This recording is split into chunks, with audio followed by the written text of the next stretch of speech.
Sastra channel நேயர்களுக்கு நமஸ்காரம். அனுதினம் ஆனந்தம் நிகழ்ச்சியில் உங்கள் அனைவரையும் சந்திப்பதில் மிக்க மகிழ்ச்சி.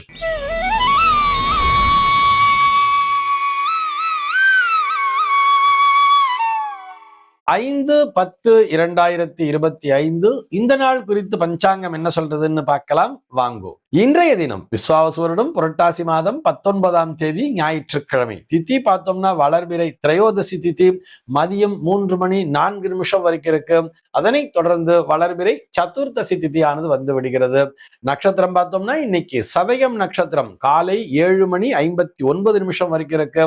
அதனைத் தொடர்ந்து பூரட்டாதி நட்சத்திரம் என்பதும் வந்து விடுகிறது. இந்த நாள் முழுவதுமே ஒரு சித்தயோகம் கூடிய நாளாக அமைந்திருக்கிறது.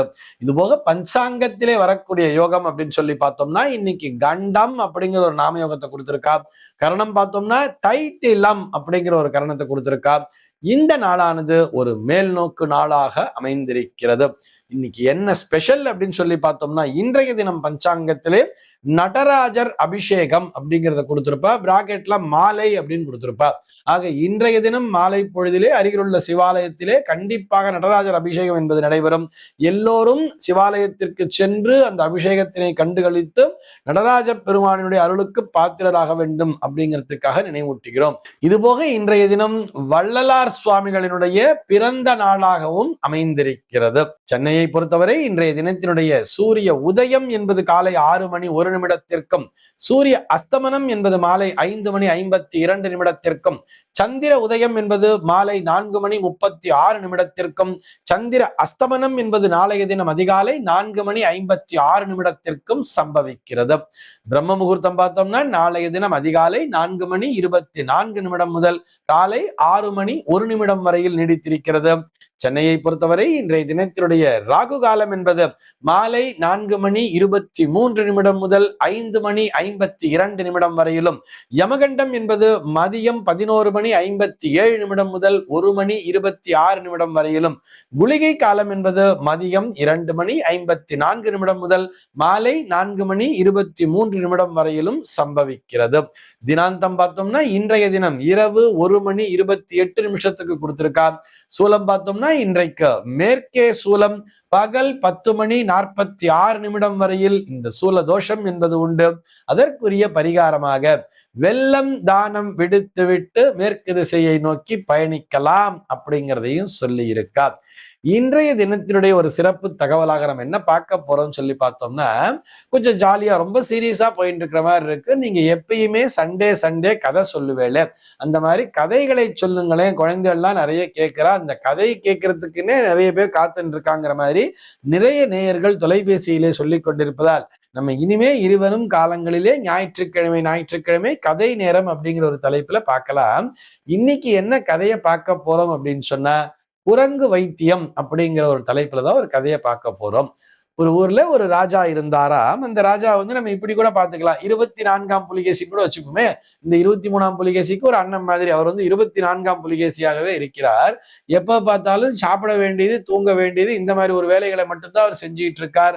ஆனா அவருடைய பூர்வ ஜென்ம புண்ணியமோ என்னவோ நாட்டுல எல்லாரும் சௌக்கியமா தான் இருக்கா. எந்த எதிரிகள் தொல்லை எல்லாம் எதுவும் இல்லாம அவர் பாட்டி அவர் உண்டு ஒரு சாப்பிட்டு தூங்கிட்டு இருக்காருன்னு வச்சுக்கோமே. இதனால என்ன ஆறுதுன்னு பார்த்தோம்னா அவருடைய உடம்பானது பெருத்து கொண்டே சென்றதாம். உடம்பு அப்படியே குண்டாயிட்டே போறது. அவருக்கு என்ன பண்றதுன்னு தெரியல. உட்கார முடியல, நிக்க முடியல, கை வலிக்கிறது, கால் வலிக்கிறதுன்னு சொல்லிட்டு ஒரே வலியினால் அவதிப்பட்டு கொண்டே இருக்கிறார். ஆனா இதை அரண்மனை வைத்தியர்கிட்ட கேட்கும் போது யாருக்கும், எந்த ஒரு வைத்தியருக்கும் இல்ல சார், நீங்க திண்டு தூங்குறீங்க, அதனாலதான் உங்களுக்கு அப்படி ஆறுது ராஜான்னு சொல்றதுக்கு யாரும் தயாராக இல்லை. ஏன்னா அந்த புலிகேசி மாதிரி ஆச்சு, திடீர்னு தூக்கி ஜெயில போட்டானா என்ன பண்றதுன்னு சொல்லிட்டு ஏதேதோ மருந்து மாத்திரைகள் எல்லாம் கொடுத்து கொண்டிருக்கிறார்கள். அவருக்கு எதுவும் சரியாகல. இந்த தேசத்துல இல்லாம பக்கத்து தேசத்துல எல்லாம் வைத்தியரை வரவழைச்சு பாக்குறார். ஏதேதோ வைத்தியர்கள்லாம் வர இவருடைய நோய் மட்டும் சரியாகவே இல்லை. ஒரு ரொம்ப கோபமா வர்றது, என்ன பண்றதுன்னு தெரியல. நோயின்னு சொல்றதை விட எப்படி சொல்லலாம், கால்வலி, கைவலி, மூட்டு வலின்னா இவர் சாப்பிட்டு தூங்கிட்டே இருந்தா என்ன ஆகும், என்ன பண்றதுன்னே தெரியலன்னு வரும்பொழுது உடனே என்ன பண்றாருன்னு ஒரு அனௌன்ஸ்மெண்ட்டை கொடுக்கிறார். யார் ஒருவர் என்னுடைய இந்த பிரச்சனையை சரி செய்கிறார்களோ, என்னுடைய உடல் ஆரோக்கியத்தை எவர் ஒருவர் காப்பாற்றி தருகிறார்களோ அந்த வைத்தியருக்கு என்னுடைய தேசத்திலே பாதி ராஜ்யத்தை தந்து விடுகிறேன்னு சொல்லிட்டு இன்னொரு கண்டிஷனையும் போடுறார். அதாவது இதனால் அவர் கொடுக்கிற மருந்தினால் எனக்கு சரியாகலைன்னு சொன்னா அவர்களுடைய தலையை வெட்டி விடுவேன் அப்படிங்கிறதையும் அனௌன்ஸ் பண்ணிடுறாரு.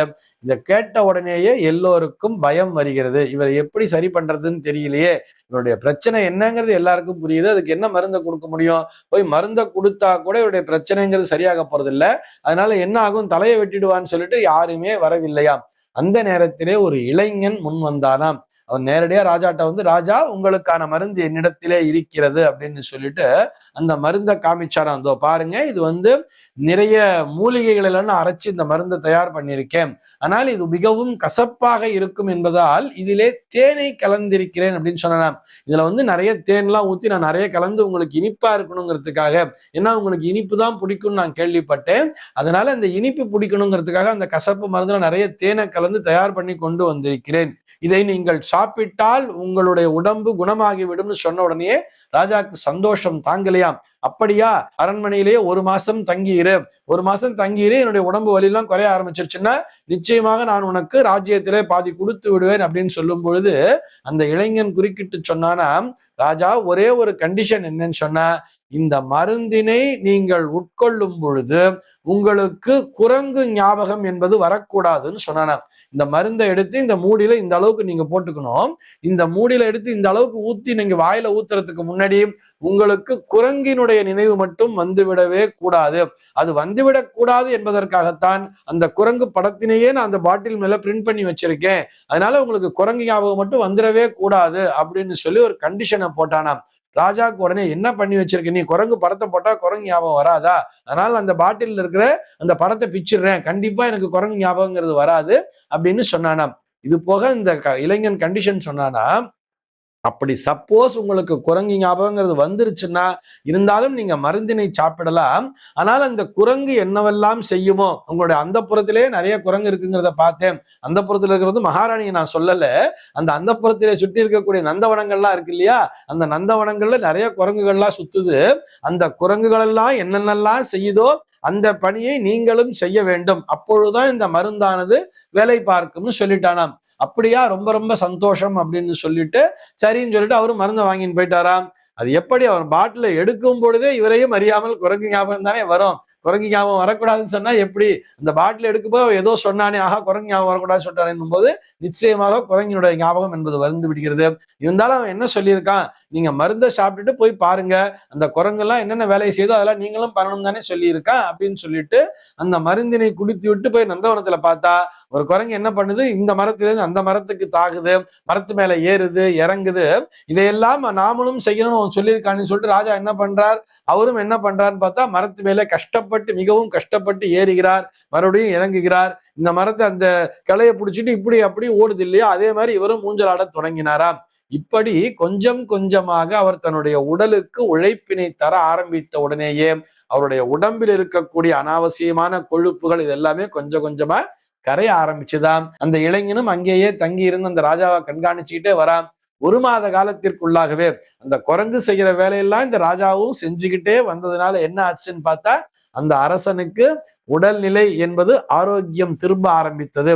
கொஞ்சம் கொஞ்சமா அவருடைய உடல் வலி குறைய ஆரம்பிச்ச உடனே அவன் சொன்னது போலவே பாதி ராஜ்யத்தை இந்த இளைஞனுக்கு எழுதி வச்ச உடனே அவன் சொன்னானா, ராஜா நான் உங்களுக்கு கொடுத்தது வெறும் தேன் மட்டும் தானே தவிர அதில எந்த விதமான மருந்துகளும் நான் கலக்கவே இல்லை.